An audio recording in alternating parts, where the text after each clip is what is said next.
You ever been scrolling online and a grainy photo of an old living room, or maybe the sound of a VHS tape rewinding, just hits you with this weirdly powerful ache? You know, it's not just you being sentimental.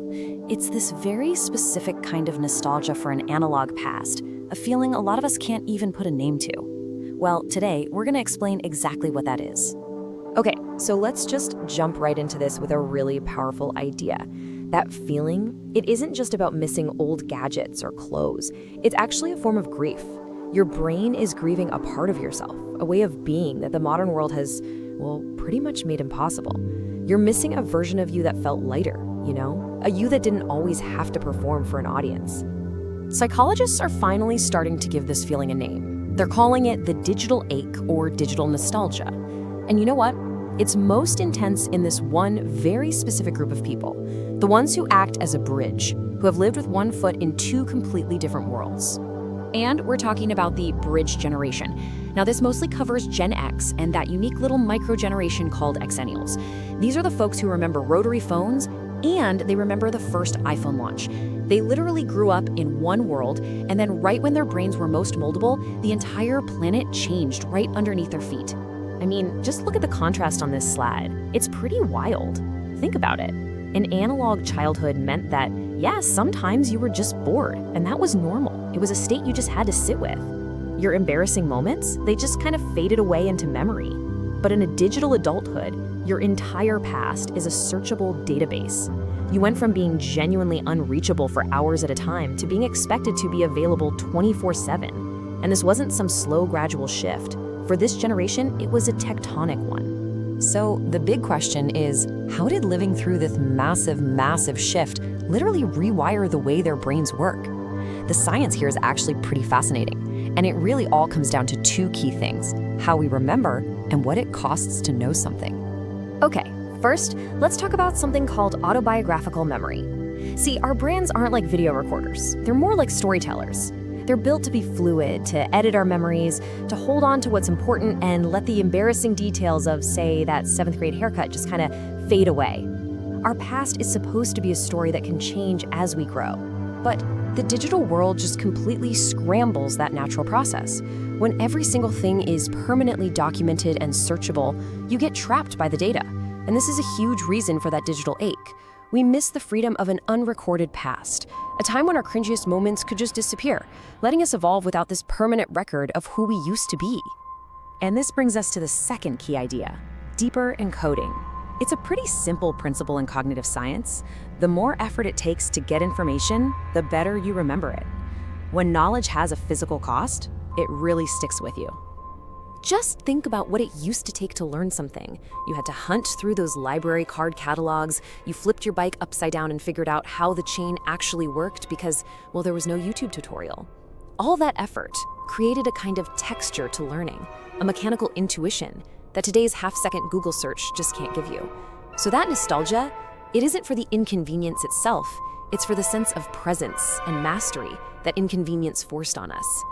Okay, so let's look at how this unique wiring, which was forged between the analog and digital worlds, actually shows up today. Because it's not just about nostalgia. It's created a set of really sophisticated and, honestly, often misunderstood survival traits. First up is this almost radical self-reliance. As the original latchkey kids, this generation learned super early that a lot of the time, you only have yourself to count on. They learn that actions have immediate consequences that you can't just talk your way out of. And because of that, asking for help can feel less like collaboration and a lot more like a personal failure. Next, you see this deep, often dark sense of humor. But this isn't about being insensitive, it's armor. See, growing up with stuff like duck and cover drills and just constant uncertainty, they learn to use irony as a shield.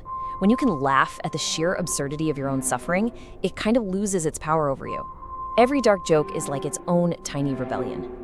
They also tend to have a very different kind of empathy. Research shows they often have lower tribal instincts. They don't really need to be part of a team to feel complete.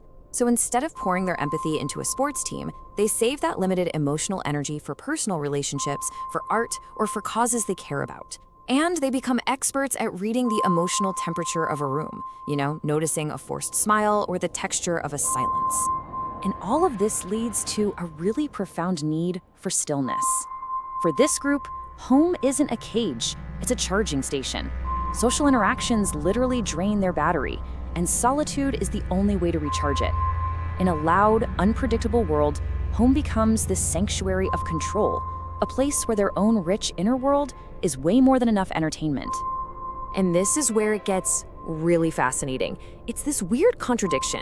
They can have a full-blown existential crisis over which coffee mug to use, right? Micromanaging the tiniest details of their life. And yet, when it comes to the massive uncertainties like career instability or global chaos, they're often eerily calm. So why is that? Because they learned a long, long time ago that the big stuff is often way beyond their control. But the small stuff, yeah, that they can manage. So here's the crucial point. All these traits that seem to contradict each other, the skepticism and the deep empathy, the self-reliance and the quiet loyalty, they don't cancel each other out. Not at all. They actually add up to one cohesive identity. They are, in essence, walking paradoxes. They are fluent in two completely different languages, analog and digital. They totally get what was gained in this massive transition, but maybe more importantly, they remember exactly what was lost. And you know what?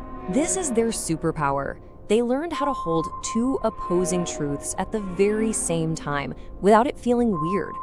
They know that life can be beautiful and brutal, often in the exact same breath. They can be fiercely independent, but trust me, they'll be the first one to show up when you need help, no questions asked. So in the end, that digital ache, it isn't a sign of weakness at all. It's the defining feature of someone whose brain was shaped by this incredibly unique moment in history. They remember the darkness of the analog world, and they use that memory to navigate the overwhelming glare of the digital one. They are a lighthouse. And that really leaves us all with a final thought to carry with us. This isn't just about a single generation. It's about a human need. In a world that demands our constant attention and just pushes us to move faster and faster, the experience of the bridge generation leaves us with a really critical question. How do you find your stillness? How do you hold on to the analog parts of yourself in an overwhelmingly digital world?